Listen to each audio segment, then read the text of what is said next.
All right, let's bring in Stephen Moore now, Trump's former senior economic advisor, author of Trumponomics, and also the co-founder of Committee to Unleash Prosperity. Welcome, Stephen.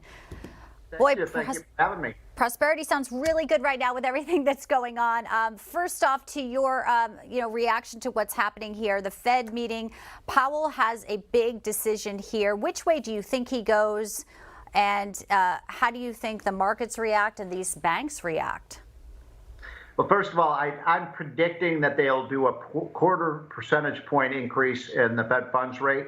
And so that would be, I believe, the 9th increase that we've had in the last 14 months or so. So remember, just about a year and a half ago, the Fed interest rate was at about 0.5%, and now we're up to, if I'm right, they'll go up to 5%. So we've had a very steep increase in interest rates over the last year and a half.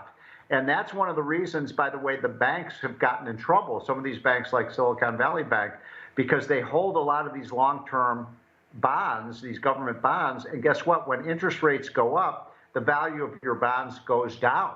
And so if they want to rescue the banks, they would hold those interest rates where they are. On the other hand, as you guys were just talking about, we also have an inflation problem. So if they don't raise interest rates, then it might not tame the inflation. So they don't have any easy choices here. No, and so that's your prediction. And again, we always remind people, if you have 250,000 or less, you are in that insured threshold from the FDIC. Right. So we want people to understand that part. But the big picture, here, as you said, Jerome Powell doesn't have a lot of tools in his toolbox. The Biden administration has sort of caused this, historic inflation with the energy policies. It's all compounded. So here we are today. And the fact of the matter is, people don't want to be bailing out these huge banks here. It's taxpayers who are saying, enough. What did we learn from the last time, 2008, Stephen? And, do you think the Fed is doing a good job? I mean, where do you place all the blame to what we're seeing today?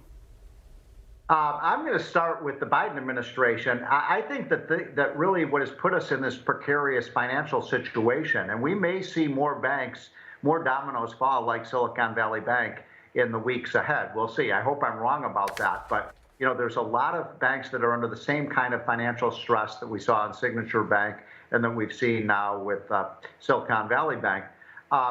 So why did we get this runaway inflation? Well, we got the runaway inflation because Biden came in and spent $6 trillion. You just played that clip from Janet Yellen. She's completely wrong. This has not been a successful economic experiment. It's been a total disaster for middle-class families that have lost about $3,000 to $4,000 in purchasing power since since Biden came into office. So you got to control the spending, because you're not going to bring the inflation rate down until we have a deal where we aim towards much lower spending and a balanced budget. That's why I think Kevin McCarthy is doing the right thing here and basically saying to Joe Biden, we're not going to have a budget deal until you agree that we get control of this out-of-control spending. I mean, look, the national debt is now forecast to hit $50 trillion in the next 10 years. $50 trillion. When I first came to Washington, we had $1.5 trillion of debt. Now we're going to have $50 trillion. That's a recipe for economic disaster. There's nothing the Fed can do about that. Yeah, I mean, you can't just keep printing money, clearly. Great to have you in. They actually think they can. They think they can. This is a modern monetary theory. We can just print more and more money. That didn't work out so well in Argentina, Venezuela, Bolivia, Mexico. I mean, show me where that's ever worked. Well, let's hope that these budget talks go the way of more sensible minds and folks like yourself who actually can get some, economic policy that rights the ship here. Stephen Moore, always great to have you in. Wish we had more time. Thank you so much. Thank you.